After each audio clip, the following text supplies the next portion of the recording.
they always said I'm wrong, but what they doing today? I think they want me gone, but I ain't going away. They told me I was wrong, but look at my ass today. Da da da da da da da da da da.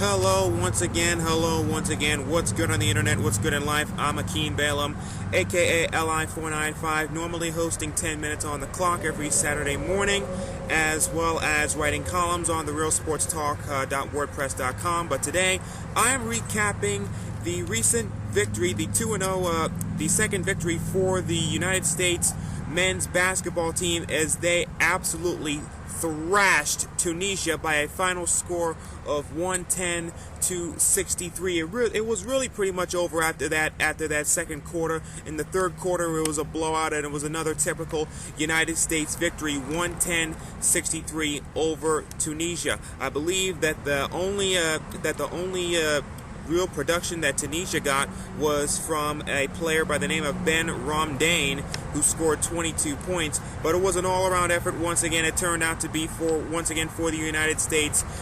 Carmelo Anthony with 16 points, Kevin Love with 16 points as well, and a couple of pretty entertaining threes at the end. Who thought that Kevin Love, a center with power forward skills, would also be able to shoot down three-pointers? But maybe that's what Olympic basketball does to you. Also, 13 points from Kevin Durant, and I believe Russell Westbrook also had a pretty big game as well with 11 off the bench. And really, off the bench, you can say, was the story of this game, because early on, they didn't do too well. The starters didn't do too well. Kobe Bryant, LeBron James, Chris Paul, Deron Williams, Tyson Chandler, they sort of looked flat. They sort of looked flat. I mean, Kobe Bryant, out of all of them, got the least playing time out of anybody. He didn't go above 10 minutes. I believe he was the only player on Team USA for this game who did not go above 10 minutes. But everybody else did. And really, Coach K, Mike Krzyzewski, made a pretty big statement towards the end of that first quarter when they were letting Tunisia in the game, and they were actually leading the U.S. when it was 13-12. He took the entire starting five out of the game and replaced them with reserves. That was a pretty big statement by Coach K, pretty much saying, hey, I know you're all-stars. I know you're NBA champions, a lot of yous. I know a lot of yous get paid a lot in the NBA, but you know what? This is an entirely different level of basketball. You're up against the best in the world. Yeah, we're the defending gold medal champions, but I am not going to tolerate this kind of play out of you. So you know what? We're gonna put the reserves in, see how they do. And as it turns out, the second stringers, if you will, if you can call guys like Carmelo Anthony a second stringer, it's hard to believe, but that's what the Olympics does to you. If you can call guys like Carmelo Anthony and Russell Westbrook second stringers, and as well as Kevin Love, but they came in, and after that happened, it was pretty much all over for Tunisia. I believe before the game, prior to the game, people were prognosticating how much would Team USA win by. Most of these wins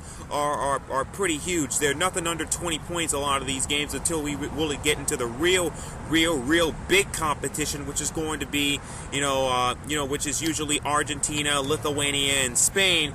But they were prognosticating, the U.S. was set to be somewhere around a 55-point favorite for this game versus Tunisia. And again, you had some big numbers coming from Carmelo Anthony, also Russell Westbrook. It was really the bench guys that really came through for the U.S. today, and really were instrumental in delivering the U.S. this win versus Tunisia. Once again, a final score of 110-63. So another win. They're now 2-0 in preliminary pool play. Their next game will be Nigeria. I believe that's on a Thursday at 5:15 Eastern Time. That's their next game. And really, let's face it, a lot of these games that that Team USA is playing are pretty much all filler for when they play, for when they will most likely move on to the O2 Arena, to the North Greenwich Arena, what they're officially calling it, and when they play Spain for the gold medal. You know, a lot of these games, it really should be U.S. versus Spain, and a lot of these games just seem to be filler. Nigeria is most likely going to be another win for the U.S., but we're going to have to see how much that is going to be. So another great game for the U.S. once again, and also Coach K making a statement to his starters: if you don't perform well, you will get taken out. And really, the tone of the game was really pretty much changed, and it changed when he put in the second stringers, because they did prove themselves once again today, and they did have a very great game.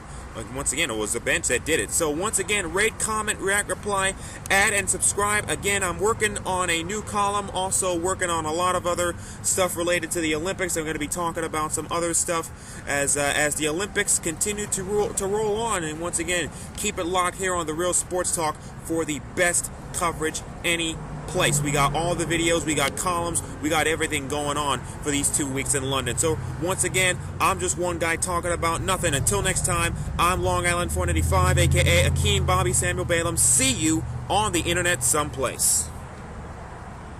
Just a little place around the corner from fear. Be